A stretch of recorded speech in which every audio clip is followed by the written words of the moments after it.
Welcome back. For many years now, thousands of people from across Africa have been making the dangerous journey across the Sahara and across the Mediterranean, all in a bid to enter Europe for what they perceive would be a better life, or at least better opportunities at making it in life. People always think of the end of the journey, but never the process. And sadly, as shown by a recent CNN report, thousands of them have never made it across, but instead are languishing in detention camps in Libya, where they're oftentimes sold, sometimes to their fellow countrymen.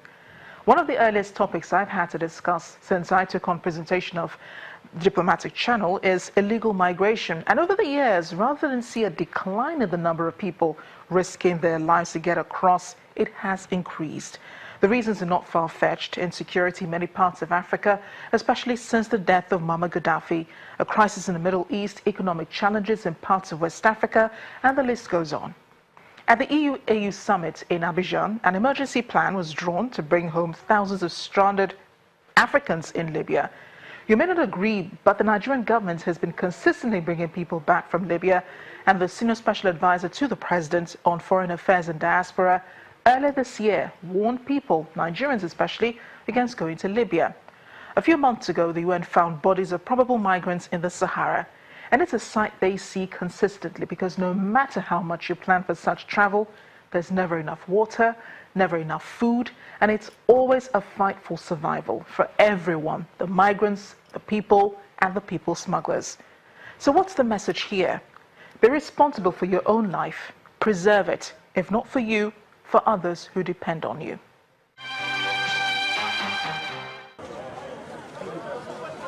Their tale is never one of hope, but of survival, and in most cases, divine intervention. These Cameroonians returned just days after the CNN report showed the slave trade that has shocked millions around the world.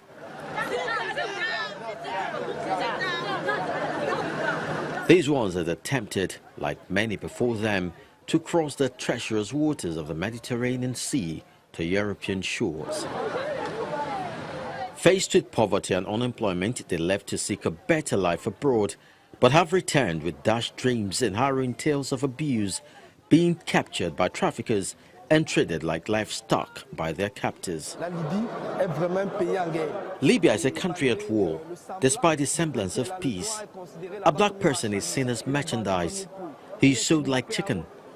Migrants on their way to Libya are kidnapped.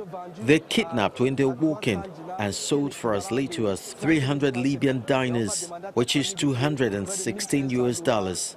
They ask the families of those they kidnapped to pay for their release. I was also a victim, and my family had to pay $1,500 US.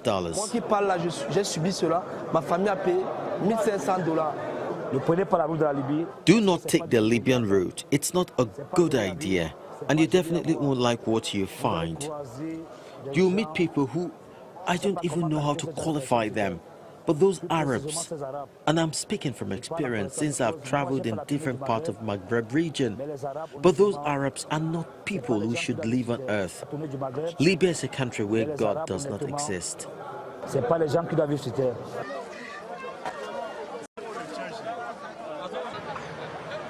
Their return was organized by the International Office of Migration, with each of them given $117 US to help them resettle to their villages. Over the past few months, the Nigerian government has been helping hundreds of Nigerians stuck in Libya to get back home. The migrant ordeal then and now has not changed much.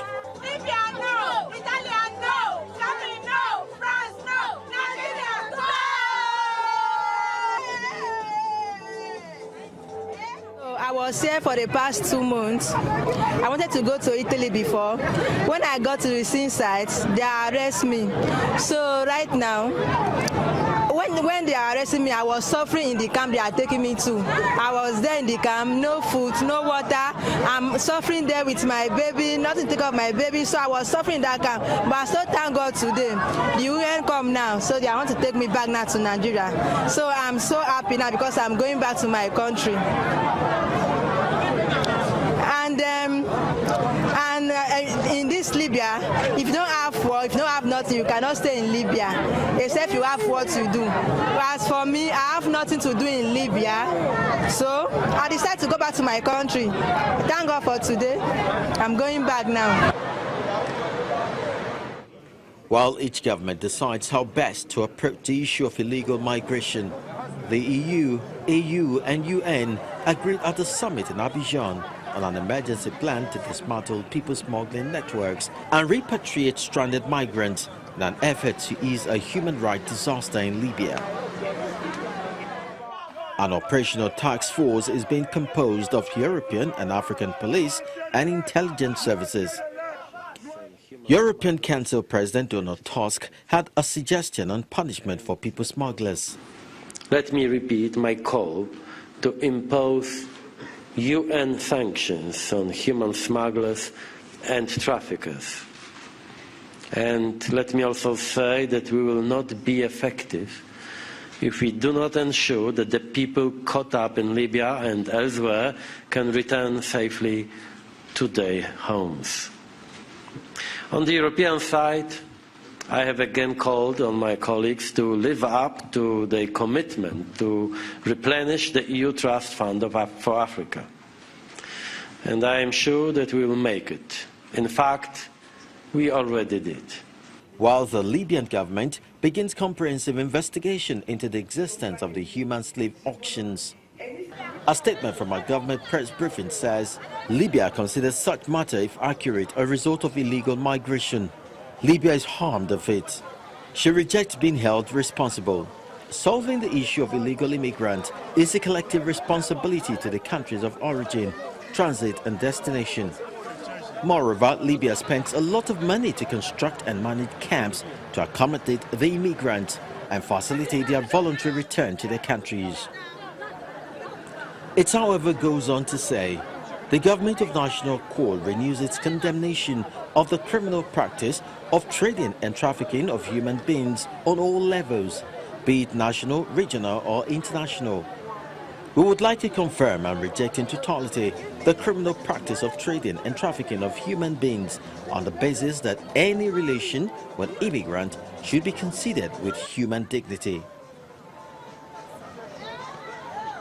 According to UN Population Division estimate as of 2015, the number of international migrants worldwide stood at almost 244 million, which is 3.3% of the world's population. 117,299 immigrants braved the Mediterranean to arrive in Italy in 2016.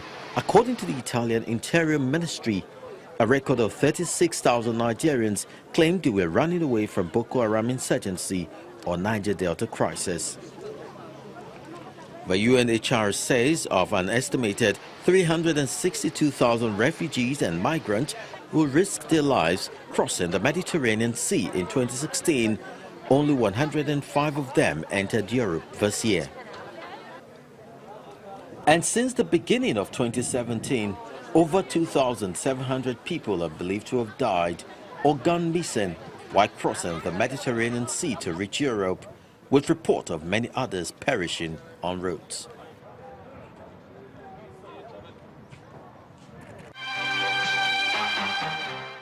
This is where we end the program this week. Feel free to reach us via any of the addresses showing on your screen. I am Amarachi Ubani. I'll see you next time.